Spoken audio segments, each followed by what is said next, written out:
ma'am, from JIPMER as our teacher and mentor today. Welcome to you, ma'am.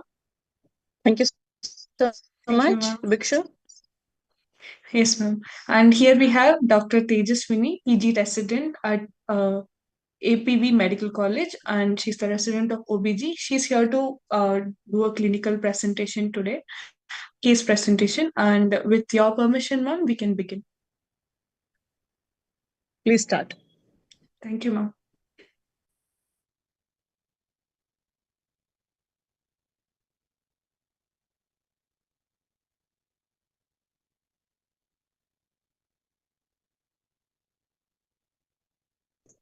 Dr. Tejaswini, are you there?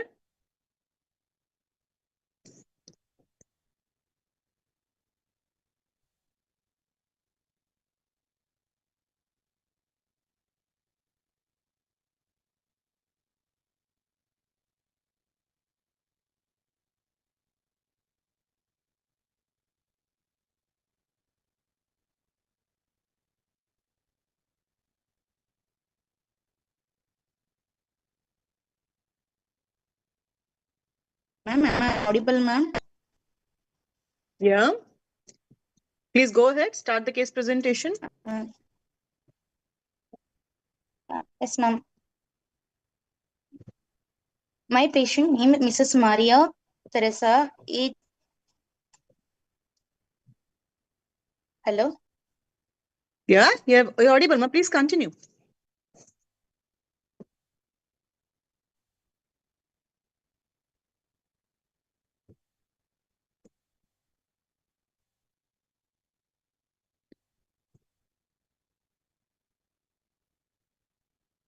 Hello,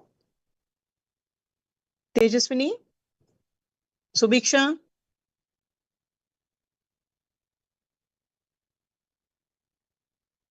Subhiksha, are you there? Yes, ma'am. Yes, ma'am. I think connectivity issue. I'm just checking with it. Just bear with Yeah. us, ma'am. I'm so sorry. So my bandwidth is okay, right? Yeah, your bandwidth is totally good, and our side also is good. I'm just checking with. Okay, good. Yeah, no issue. Yeah.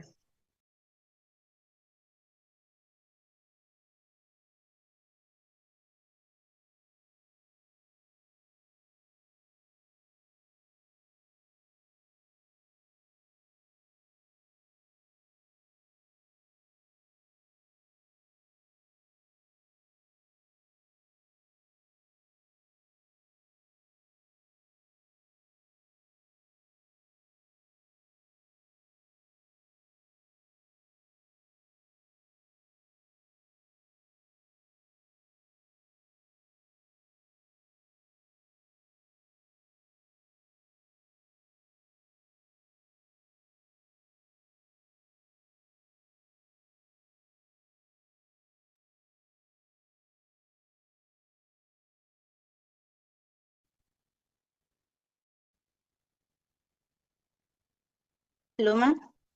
Ma'am, am I audible, ma'am? You're audible. Hello. Go on. Just a second, ma'am. I'm sharing.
Is it visible? No. It's loading, I guess. Yeah, it'll load.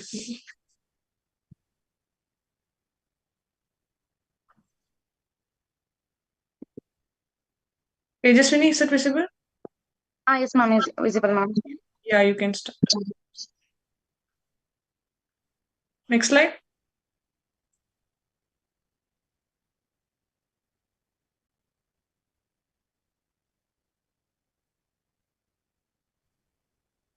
Mrs. Maria Teresa, 70-year-old, residing at Gandhinagar, Trichy, studied up to 8th standard, working as a homemaker. Her obstetric score is para 8, living 8, belongs to upper middle socioeconomic status, came with a chief complaint of abnormal vaginal discharge for 10 months and postmenopausal bleeding for 6 months ago, ma'am. Next slide. Okay, go on. Finish your presentation. History of presenting illness. Patient was apparently normal 10 months ago. Then she complains of abnormal vaginal discharge. Initially, it was canteen amount, non-foul smelling, watery consistency, not blood stained, and not used any clothes or pad. She then complains of blood stained brownish discharge 2 times 6 months ago and 2 months ago. It was sudden profuse brownish discharge per vagina, used 1 to 2 cloths per day with occasional blood clots. It lasted for 2 days and then reduced spontaneously. Patient again had similar episode of profuse brownish blood discharge 2 months ago, lasted for 2 to 3 days, used 2 cloths per day. Patient admitted at MGMGH for the same, and it is associated with abdominal discomfort, bloating sensation, and patient even complains of on and of lower abdominal pain, back pain, which relieves mildly with medication. Next slide.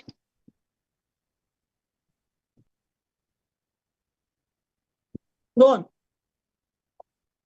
So history of loss of weight present, no history of loss of appetite, indigestion, no history of postcoital bleeding, no history of mass per abdomen, vagina, no history of dark colored stools, no history of any hormone replacement therapy or tamoxifen use, no history of easy fatigability. She is not a known case of systemic hypertension or type 2 DM.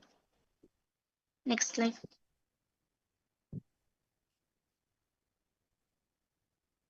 Her obstetric history, she's a para 8, living 8, and all full normal vaginal delivery, all home delivery, and only the last delivery at hospital and purpose sterilization done. Menstrual history, she attended menarche at 16 years of age, cycles regular, 6 days for 30-day flow, 2 clothes per day, associated with pain abdomen. And after marriage, she complains of irregular cycle, 6 days for 35 to 40 days, which was moderate in flow, 3 clothes per day, and not associated with pain abdomen. She attained menopause by 59 years. Marital history, she married at 19 years of age, married since 56 years, and living with husband.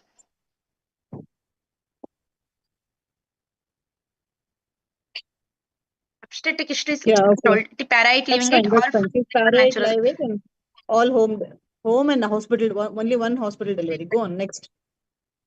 Next slide. Next one. Past history.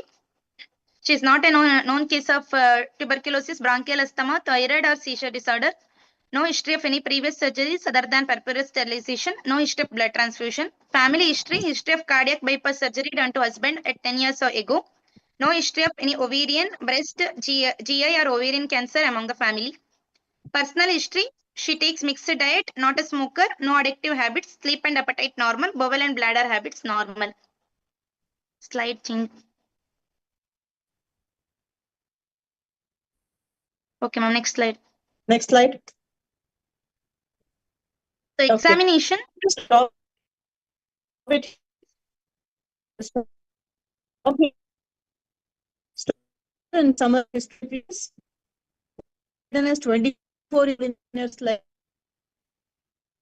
Sorry, ma'am. It is 70-year-old, ma'am.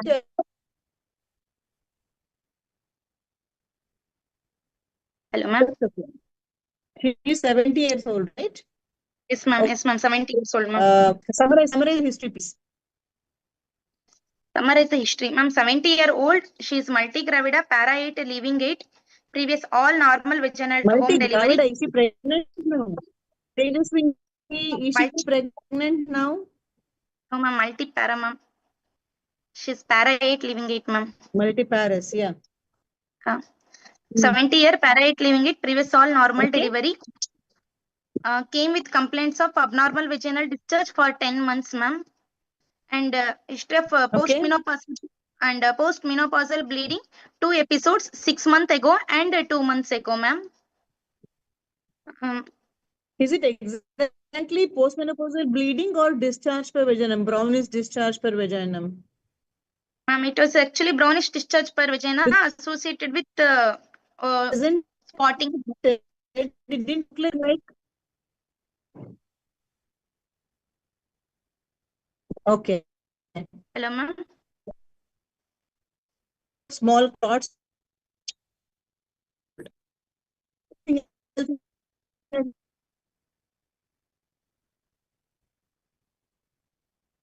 Anything else significant in her history, ma'am? Okay, so bad. Are you able Hello, ma'am.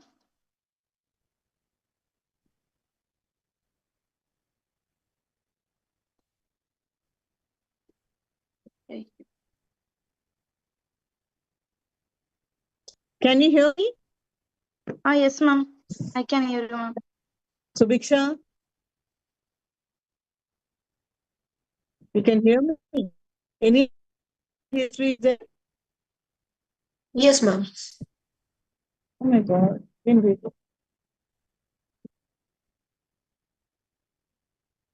Hello, ma'am. Subiksha, the bandwidth is really poor. I'm not able to have a conversation with her. It's very difficult to take case like this. Ma'am, sorry, ma'am. You're audible, ma'am.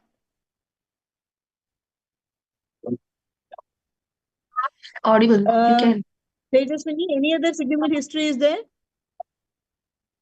No other significant history, ma'am, other than symptoms like chronic abnormal vaginal discharge and Okay, what comes to your mind with the present history? 70-year-old lady, para 8, live 8, with history of postmenopausal bleeding and vaginal discharge. What's your first differential diagnosis with history only? multigravida with the postmenopausal bleeding. My first differential diagnosis will be CA cervix, ma'am. And the second differential will be CA endometrium. And then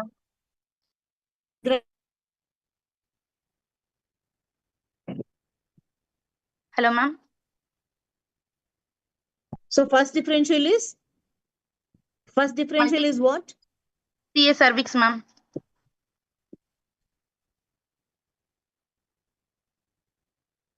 What are the risk factors for cervix? Have you taken care of all the risk factors in your history? Yes, ma'am. When it compared with the CA cervix and CA endometrium, CA cervix, her risk factor is multigravida and old age. But when it comes to the CA endometrium, her risk factor is age, which is around 70 year, and late menopause, ma'am. Late menopause and postmenopausal bleeding.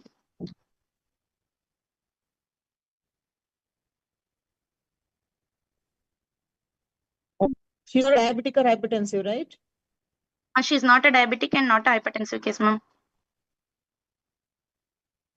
So does that it goes more in favor of endometrium or cervix? More in favor of CA cervix, ma'am. What about her socioeconomic status? She belongs to upper middle socioeconomic status. So only lower socioeconomic status is most common for CA cervix, ma'am.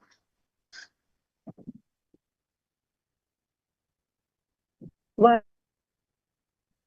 Why? Because lower socioeconomic status and poor hygiene, it is a risk factor for HPV virus prevalence and persistence responsible for CA cervix.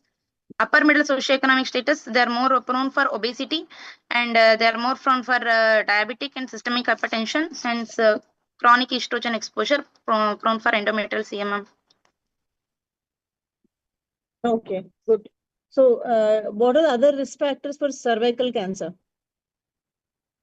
Other than multiparity and poor socioeconomic status, anything else?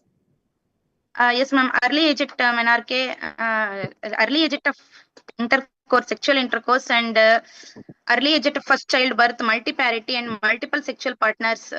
And So you didn't mention when was she married. Does you mean her sexual activities at marriage? What is age at marriage? her age at marriage is 20 years, ma'am. Hello, ma'am. At 20 years of age, she got married, and then she had 8 babies, right? Yes, ma'am. Yes, ma'am. Okay. So your first diagnosis is malignancy, right? What else can Yes, it be ma'am. other than malignancy? Other What than else malignancy, can it be other than malignancy? senile vaginitis, endometrial atrophy, or endometrial hyperplasia, infected How do polyp. you differentiate between senile endometritis and endometrial cancer? By history? Mm, by history, ma'am. Endometrial cancer will be for prolonged duration, ma'am. Like history will be for prolonged duration. History of abnormal Very good. vaginal discharge and recurrent bleeding. Yes. Uh, And Whereas in how will senile the endometriosis, woman, tell me. whereas senile endometriosis is for short, very short duration. She comes early and no, that much, No, ma'am. it's a self-limiting condition. Okay. And the amount of bleeding is very, very small. Okay. It's very Yes, only ma'am. spotting kind of bleeding will be there. Okay. That's about your vaginal endometritis. Now, go to the examination. Examination, ma'am. And general physical Yeah. examination, patient comfortable, well built and nourished, afebrile, no pallor, no icterus, no clubbing, no cyanosis, no palpable lymph nodes or pedal edema. Breast and thyroid appears normal, spine and gait normal. Her BMI corresponds to 26.27 kg per meter square, ma'am. Her vitals, next slide, ma'am. BP 130 80 mmHg measured in right arm in sitting posture, pulse rate 90 per minute, normal volume and regular rhythm, respiratory rate 16 cycles per minute, saturation 98%, systemic examination within normal limits, CBS S1 S2 heard, no murmurs, RS normal vesicular breast sounds heard, no added sounds. Next slide, Okay. ma'am. Stop here. Abdominal exam. Stop. Yes, Go ma'am. back to the previous slide. Yes, Yeah. ma'am. Tell me what is missing in this examination here. You have a patient where the suspicion is either cervical cancer or endometrial cancer. Okay. Yes, ma'am. Endometrial cancer, you know that it is more common in women with metabolic syndrome. Syndrome. Yes, ma'am. Okay. And this patient is obese. Okay. Yes, But the ma'am. corpus Yes, cancer syndrome is not there in this lady because of absence of. hypertension and diabetic mellitus, ma'am. Okay. So if assuming if she was metabolic syndrome lady, what other finding will be there in general examination? Acanthosis nigricans, ma'am. Yeah, that should come. Okay. If it is there, please mention it. Good. Go to the next slide. Yes, ma'am. Why is Next obesity slide. a risk factor for endometrial cancer, Tejaswini? Because of peripheral conversion of androstenedione to Mm. estrone from the adipose tissue. So the level of estrone, even though it is a weak estrone, when it is unopposed by progesterone, it will cause endometrial hyperplasia and endometrial, ma'am. Good. Go to the next slide. Yes, ma'am. Abdominal examination, ma'am. After obtaining the consent, after she empties her bladder with adequate exposure of abdomen, abdominal examination done. Inspection, obese abdomen, umbilicus in normal position, a subumbilical scar of 3 centimeters suggestive of sterilization scar seen, no visible mass or swelling over the abdomen, no sinus or dilated veins, hernial orifice is free, all the quadrants move equally with respiration. And palpation, next slide, ma'am. Abdomen soft, no tenderness present, no mass palpable, no organomegaly, no ascites, auscultation, bowel sounds heard. Stop, Next ma'am. slide, pelvic examination. Stop. Yes, ma'am. In abdominal examination, what findings can we get in a case of postmenopausal bleeding? Ma'am, we can get mass per abdomen, ma'am. What is that scenario? If the uterus is enlarged due to pyometra, so we can able to feel the mass per abdomen. Or Okay. if there is concurrent ovarian CA, the ovarian mass can also be palpable per abdomen. And if there is CA, what type of CA? granulosa ovarian tumor, ma'am, estrogen secreting ovarian tumor. Any So other we can ovarian tumor can cause postmenopausal bleeding without having endometrial cancer? Brenner's also is known to be associated with postmenopausal bleeding. Okay. Anything else in the abdomen? ascites, ma'am. If it is advanced cancer, we will get ascites. Okay. And especially type 2 cancers. Okay. Endometrial cancers. Non-endometrioid variety, there can be associated with ascites. What else? In any malignancy, don't forget hepatosplenomegaly. Okay. Okay, ma'am. So if Sorry. there is a mass palpable in the abdomen, it can be even hepatosplenomegaly. It can be pyometra. Sometime in a very thin lady, we can even palpate the iliac group of lymph nodes in the iliac fossa. Yes, ma'am. Okay. And if there is hydronephrosis, we can actually feel the renal angle fullness when we examine these patients. That is the abdominal findings in case of, they're mainly seen in cervical cancer. In endometrial cancer, mainly in non-endometrioid variety, we'll have ascites. Then we can have an enlarged uterus in endometrial cancer if it is type 2 cancer again, not in type 1 cancer. Okay, can you tell me what is different between type 1 and type 2? Yes, ma'am. It is a Bookman classification. So we have classified endometrial cancer into type 1 and 2. Type 1 is 80% common than type 2. Type 1 is less aggressive types. It is grade 1 or grade 2 endometrioid type. And first I will tell about type 1, ma'am. Type 1 is grade 1 or grade 2 endometrioid type. It constitutes 80% of the cases. And mostly it is estrogen dependent. Occurs in younger women. All estrogen more exposure cases like younger women, nulliparous, early menarche, late menopause, and obesity. Okay. So the protective is combined oral contraceptive pills and smoking is protective, ma'am. It has very good prognosis. It is Why mostly is smoking associated with protective against endometrial cancer, Tejaswini? How ma'am, does smoking smoking? inhibits peripheral conversion of androgen to estrogen, ma'am. Nicotine is known to decrease the peripheral conversion. That is why it is known to be protective. Okay, go on. Yes, ma'am. And it is having very good prognosis associated with P10 or KRAS mutation. Okay. Whereas type 2 is non-endometrioid type or grade 3 endometrioid type, which is only 20%. It is not estrogen dependent. Here, smoking is not protective. It is mostly seen in older women and multiparous women, non-obese women. And it has very poor prognosis. P53 mutation is seen, ma'am. Okay. So any difference in the way we manage each one of them in the surgery itself? Yes, ma'am. If it is type 2 or if it is an aggressive type, it comes under high risk category, ma'am. So we will proceed with brachytherapy and chemo radiation. No, leave it. We'll discuss later when we discuss the treatment. Remind me at that time that even the surgery, what we do for both the types are different. Okay. We need to do some extra surgeries in type 2 cancers, especially serous variety. Okay. Leave that. Go Yes, on. Go to the examination. Next, pelvic examination. Inspection of external genitalia. It appears normal, appropriate for age, and pubic hair sparse.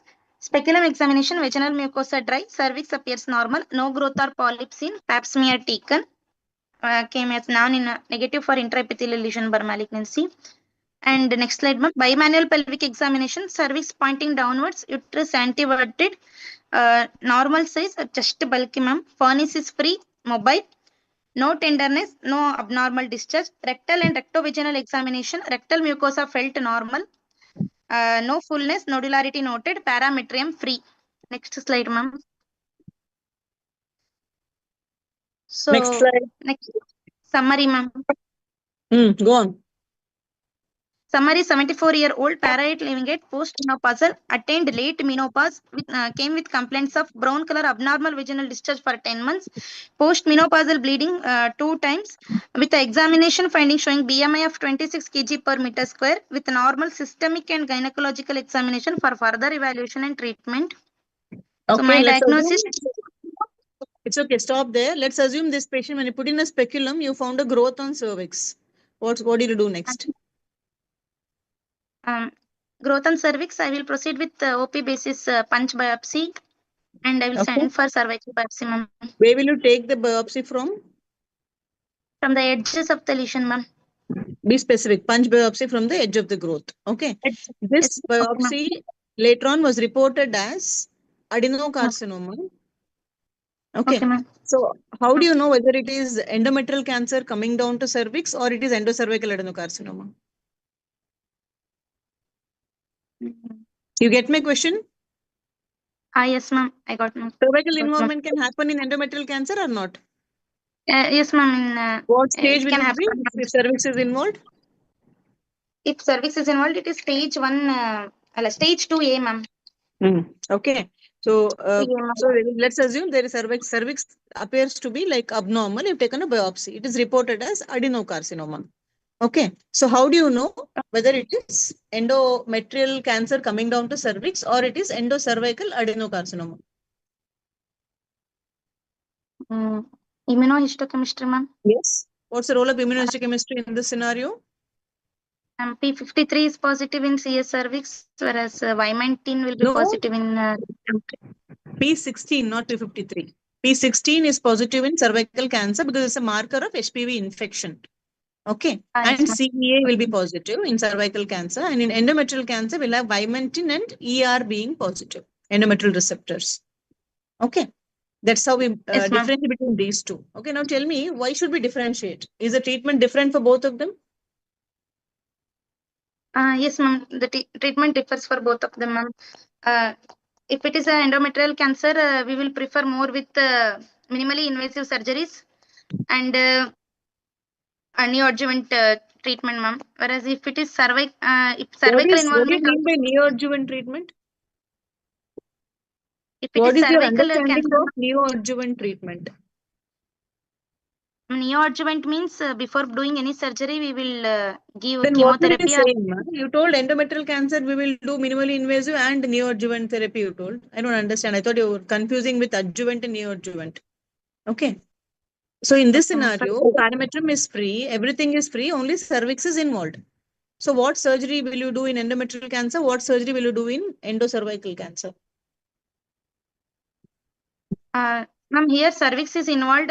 It means it comes under stage 2A, stage 2A, ma'am. Okay. Any stage 2 comes under high risk, ma'am. So for high risk, we will proceed with external beam radiation therapy and vaginal brachytherapy in case of. I If asked it you is a what type of surgery will you do, ma?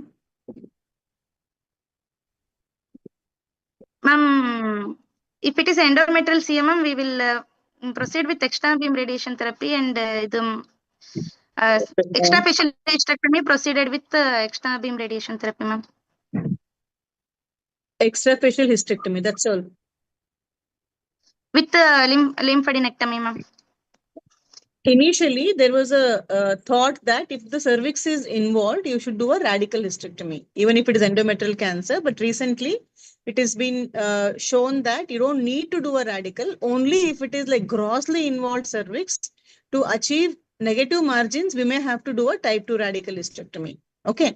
Otherwise, extrafacial hysterectomy, if you're able to, like, if it is not very grossly involved, is fine. But I gave a scenario to you where cervix is grossly involved, which looked like a cervical cancer for us clinically. Okay. So there it is preferable to go and do a type 2 radical hysterectomy. This is your, not the Korlum or the previous Piver-Rutledge classification type 2. Okay. That is about the type of surgery. Okay. Now in this patient, you have taken a pap, and then what is the sensitivity of pap smear in endometrial cancer diagnosis? Sensitivity is less, ma'am. If she's postmenopausal lady where pap smear is showing atypical glandular cells, means it is significant, ma'am. And Okay. if it is in perimenopausal woman, if it's showing more than 50% of endometrial cells in the pap smear, means again significant, ma'am. Yeah. Okay, so otherwise we generally do not diagnose and most of the endometrial cancers based on pap smear. Okay, we diagnose mainly. How do you want to proceed with this lady now? Ma'am, I'm going to do basic investigations and proceeding with transvaginal ultrasonography and endometrial sampling, ma'am. She has come with the postmenopausal abnormal vaginal discharge and complaints of spotting. I will proceed with endometrial sampling, ma'am. Okay, you've done an endometrial sampling. What do you expect? Most commonly, what will be the histopathology? Most commonly, 10% only is a risk of cancer, ma'am. So, okay, we can get endometrial hyperplasia with without ATP or endometrial hyperplasia with ATP, ma'am. Okay. And based on the endometrial sampling, I will proceed with further treatment, ma'am. Okay, so it's only endometrial hyperplasia. You can't get any other report? In this patient, what report will you get? Only endometrial hyperplasia with and without atypia, that's all? No, nothing else is possible? Can you hear me, Tejaswini? Ma'am. Yes, ma'am. Hello? Yes, ma'am. I'm able to hear, ma'am. I'm not getting Hello? the answer, ma'am. Yes, ma'am. Hello, ma'am. Hello, ma'am. Yeah. I mean, endometrial sampling we can get without ATP, with ATP, or feature suggestive of malignancy, ma'am. What report will you get commonly if it is malignancy? Like they will tell grade 1 whether it is well differentiated cancer, or moderately differentiated or poorly differentiated, depending on the glandular involvement, ma'am. Okay. If it is less Fine. than 6%, it is So what grade do you 1, do? ma'am. Let's assume you got a report of endometrioid adenocarcinoma grade 2. Okay. That is a histopathological report. So what is the next step? The next step is I will the malignancy is confirmed, and I will proceed with the MRI to assess the size and extent of the tumor and depth of myometrial invasion, and look for monodal metastasis or parametrial extension. And I will evaluate her for surgery, ma'am. That Okay. is total abdominal Fine. hysterectomy with bilateral oophorectomy. You just now told you'll do minimally invasive. Why it became total abdominal hysterectomy now?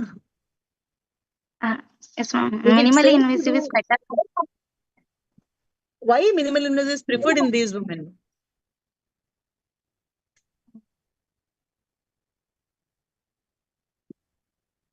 Hello?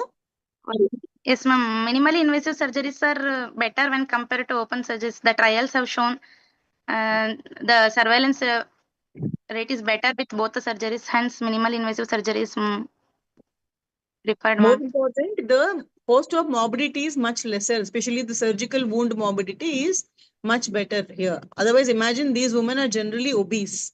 So you go and do a big laparotomy for them, staging laparotomy, you know that we'll end up having lot of wound morbidity. That is avoided. Okay. See, Yes, tell ma'am. me the differences. You tell me yourself, what are the advantages of minimally invasive surgery over open surgery? One, I told you wound morbidity. Anything else? Wound morbidity and wound infection and thromboprophylaxis we need to give for this obese woman, ma'am. Please stick to the answer my question first. I asked you what are the advantages of minimally invasive surgery when compared to open surgery in patients with endometrial cancer.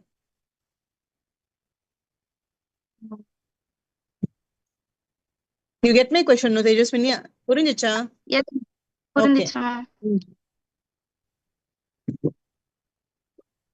See, this question can be asked you in anywhere. It's not only in endometrial cancer. It can be even for example, there is a 14-week size fibroid. Okay. Minimally invasive versus open surgery is a common question. 16-week size fibroid. Okay. So there, basically, you have to understand that minimally invasive surgeries have their own advantages. Okay. The advantages are like early ambulation, less pain medication requirement, early initiation of orals, less incidence of sepsis, less incidence of thromboembolic complications. Understand? Okay. And obviously less wound morbidity. That's the most important for us. Okay. So here in endometrial cancer, we say that you should do minimally invasive. What about cervical cancer? Let's assume there is a patient with a 2 centimeter growth on cervix proven to be squamous cell carcinoma. Can we do minimally invasive surgery over there? Ma'am, for cervical cancer, they say open is more, open surgeries are more great than laparoscopic surgery. Lack trial laparoscopic approach to CS cervix. The trial had showed open surgeries have a better chance of survival compared to lap surgeries. Exactly. Okay. So it's better that we should not do minimally invasive surgery. We were all doing lap radical and all this, robotic radical and all this stuff for cervical cancer, but studies have shown that the survival is poor with minimally invasive when compared to open surgery. So nowadays it is discouraged to do open surgeries for cervical cancer. Okay, let's go back to your endometrial cancer. Now tell me, what do you do after surgery? What surgery will you do, by the way? You are doing minimally invasive or open surgery, preferably minimally invasive. What is the procedure you're going to do? Total abdominal hysterectomy with bilateral softening oophorectomy, ma'am. The procedure is like I will give adequate What abdominal else? incision. No. What else will you do, ma, other than these two? That's all. Sentinel lymph node biopsy, ma'am. Sentinel lymph node biopsy will be done. What dye will you use for sentinel lymph node? Indocyanine green, ma'am. Indocyanine green, and I will use gamma rays or infrared camera, and I will assess if the sentinel lymph node is positive. We should proceed with lymphadenectomy, ma'am. No, it's not that. That is not how we use the sentinel lymph node. When we do sentinel lymph node, we don't send for frozen. We send for ultra staging. Yes, ma'am. Okay, so there is no role of you. You have to do sentinel lymph node only when it is validated in your center, so that you can avoid doing a full lymphadenectomy. If it is positive, consider it as positive. That's all. If it is negative, you consider as it's negative. No need to go and address the nodes over there. Okay, we won't go back and do the lymph node dissection again. Okay, so you have done. It's basically you have to do a staging laparotomy. So again, it's going to be a midline vertical incision, TAH, BSO, inspect the whole abdomen, take cytology. Cytology will be taken or no need to take cytology? Ma'am, peritoneal washing for cytology will not upgrade the stage, but it is a prognostic factor, ma'am. Yeah, it doesn't feature in the staging, but it is encouraged to take these particular values. Okay. So yes, that is what is done for endometrial cancer in surgery. And what about lymph node dissection? If sentinel is not available, what do you do? There is something called Mayo criteria, ma'am. If the tumor size is less than 2 centimeter, if it is grade 1 or grade 2 endometrioid type, and if the depth of myometrial invasion is less than 50%, then there is no need to do lymphadenectomy, ma'am. There is least likely to It get all lymph node depends involvement. upon how good is the pre-op evaluation of the patient. If all these criteria are fulfilled, then there is no need to go ahead and do the lymph node dissection. Okay, good. Okay, fine. So now, are you aware of 2023 staging of cervical cancer, endometrial cancer? Yes, ma'am. Can I tell, ma'am? FIGO endometrial CA 2023, ma'am. So we have a stage 1, stage 2, stage 3, stage 4. And stage 1 is confined to the uterus and ovary. In stage 1, we have stage 1A, 1B, 1C. No need to tell me the staging. No, I don't want to listen to the whole staging. You know that there is a new staging which has come up for endometrial cancer, right? Yes, ma'am. Yeah, tell me what are the things which are added in that. Just tell me what are the new things in that when compared to the previous 2009 staging. Ma'am, histological typing is added, like low grade and high grade, non-aggressive type and aggressive type. Very good. And lymphovascular space invasion is added. Whether focal lymphovascular. How is it classified, lymphovascular space invasion? If it is less than 5 vessels involved, it is focal lymphovascular space invasion. More than 5 or equal to 5 vessels means substantial lymphovascular space invasion, ma'am. Where does substantial lymphovascular space invasion come in uterus confined disease? That is the stage 2A, ma'am.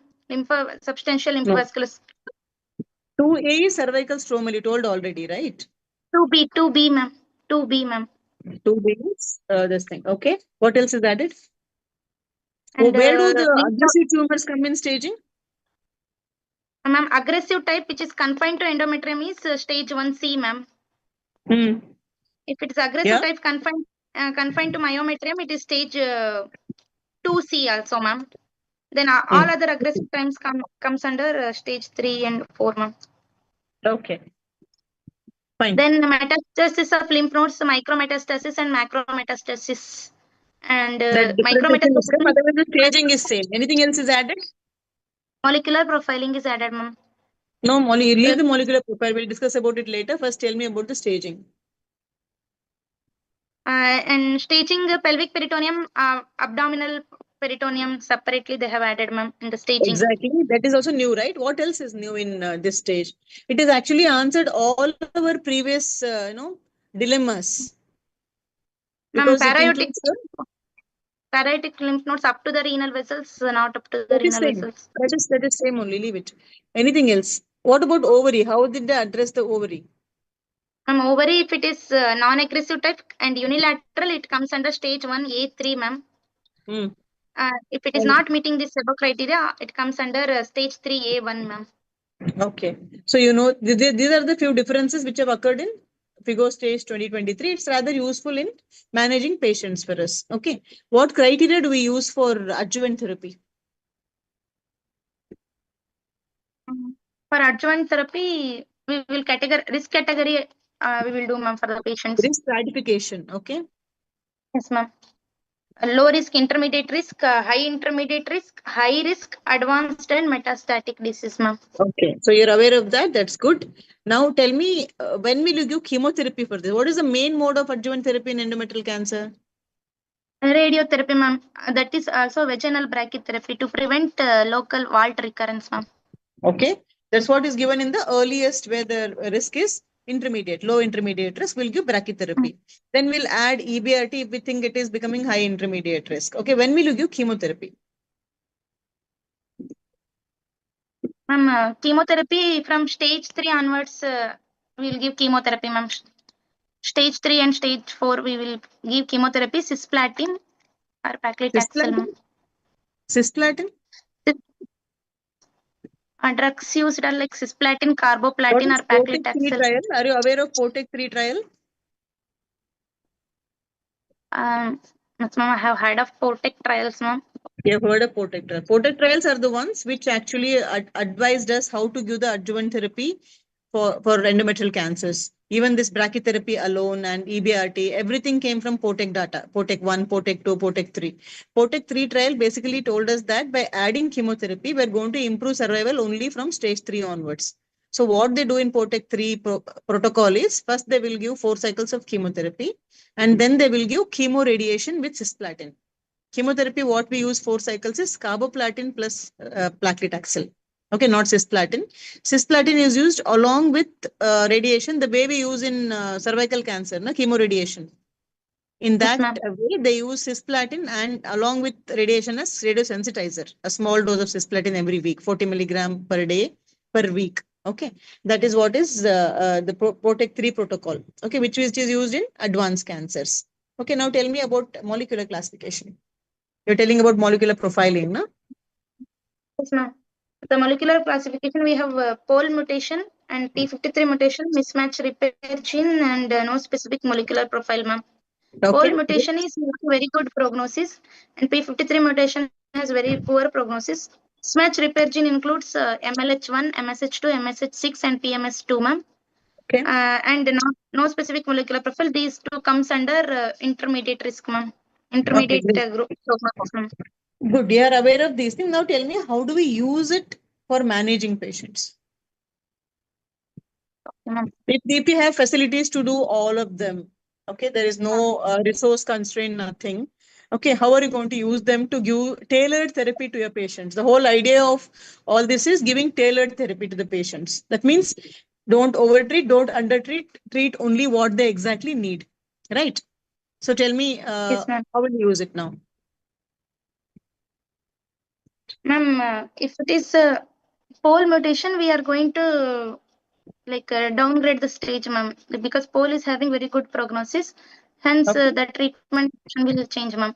If it is P53 abnormality, it is going to upgrade the stage and again refers with the treatment option. Okay, let me give a scenario to you. There is a patient with endometrioid carcinoma grade 3, okay, with substantial LVSI, okay, more than 50% myometrial invasion.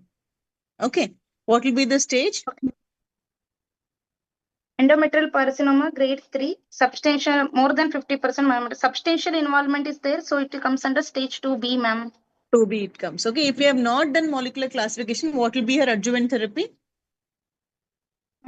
She comes under stage 2, so it is high risk, ma'am. High risk means I will consider her with adjuvant therapy with external beam radiation therapy and vaginal brachytherapy, ma'am. Okay, that is what we'll do. Okay, now let's assume she comes as pole hypermutated or ultra mutated. I don't remember what exactly. What do you do in that scenario?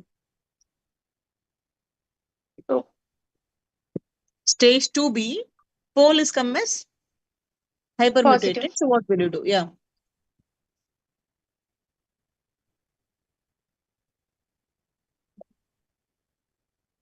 What do you do? No. Hello? Yes, Tejaswini, ma'am. can you I'm hear unable. me? Yes, ma'am. Yes, ma'am. Not able to tell the Okay, answer, so ma'am. basically, if it comes as pole mutation, then we don't give any adjuvant therapy according to the guidelines now. Okay, it will get downstage to stage 1A now. 2B becomes 1A. Okay, if a patient with less than 50% myometrial invasion, grade 1 disease, turns out to be P53 positive, mutated, then it will become stage 2C. Okay, that Okay, is ma'am. how the molecular classification alters the staging. Okay. Other than that, what are the other therapeutic implications of these molecular classification? So poly, no treatment, no adjuvant treatment, only surgery in uterus confined disease.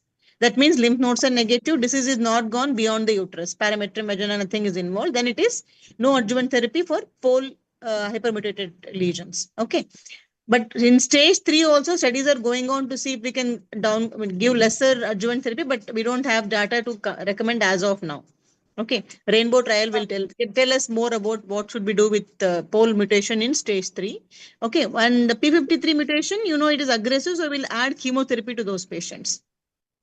Yes, ma'am. In the adjuvant therapy. Okay, now tell me what are the therapeutic implication of NSMP and MMRD?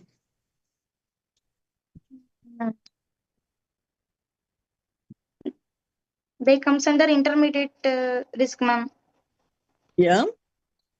So And it's not just adjuvant therapy. They have other implications also. MMRD are known to be very the response is good for immune checkpoint inhibitors like pembrolizumab.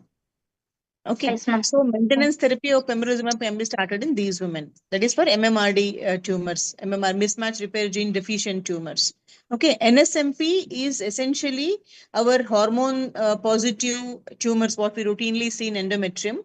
They don't have no specific molecular profile over there. So those people respond well to hormonal therapy. Okay, ma'am. Okay, these are the therapeutic implications of molecular classification for you. Okay, if you know this much, it's enough. If you get a class in a theory paper about molecular classification in endometrial cancer, write down about the 4 different types of classification, how it alters the staging, what about the prognosis and all, and then you add these 2 points. That's all. Okay, MMRD is associated syndrome. Mismatch repair gene. Yes, ma'am. Lynch syndrome, ma'am. Lynch syndrome. Okay, so now let's assume this patient is turned out to be MMRD positive. Does it mean she has Lynch syndrome?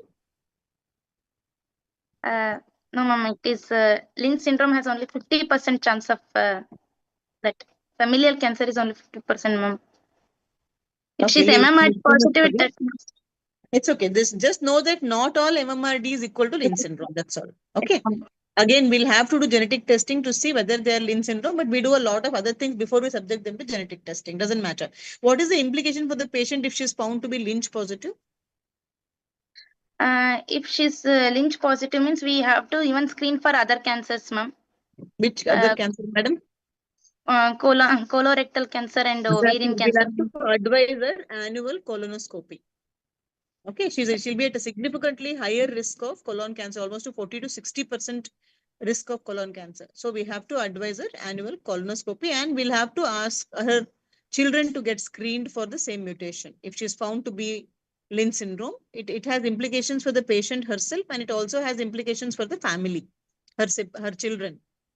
Okay, because it's autosomal dominant transmission, so we'll have to check the children also. Okay. Yes, ma'am. Okay, and a little bit about fertility preservation in endometrial cancer. Yes, ma'am. If she's a young woman who is desirous of fertility preservation, then she has to meet some of the criteria. The tumor should be grade 1 histology. It should be stage 1A, and tumor size should be less than 2 centimeter. And preoperatively, we should do MRI, and we should rule out there is no cervix involvement. There is no myometrial involvement. If she meets all these criteria, we can consider fertility preserving treatment, ma'am.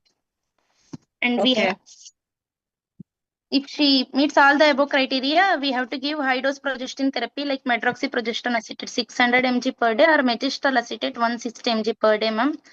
And Okay. that we have to repeat the biopsy after 3 months, ma'am. If there is no response, we have to increase the dose and repeat again biopsy by 6 months. Repeat biopsy after 3 months. If she is not responding, means we should explain the condition, and we should advise hysterectomy. If she is responding, means we should consider fertility treatment. Good. You know the theory very well, but when you practice this in practice, the most important prerequisite is patient should understand that it is not standard of care, and she should be willing to come in for regular follow-up. Otherwise, she'll die of the disease. That's all. Okay. So we have to make sure that we explain these things properly to them. You have to be in touch with the patient all the time to make sure that she comes for follow-up, and she will surely show us. And she should also know it is not standard of care. A very well documented, informed consent is extremely important in fertility preservation treatment of endometrial cancer. Okay. So is there any role of hysteroscopy in these patients? In fertility preservation, ma'am. Yeah. Hysteroscopy, not right, ma'am.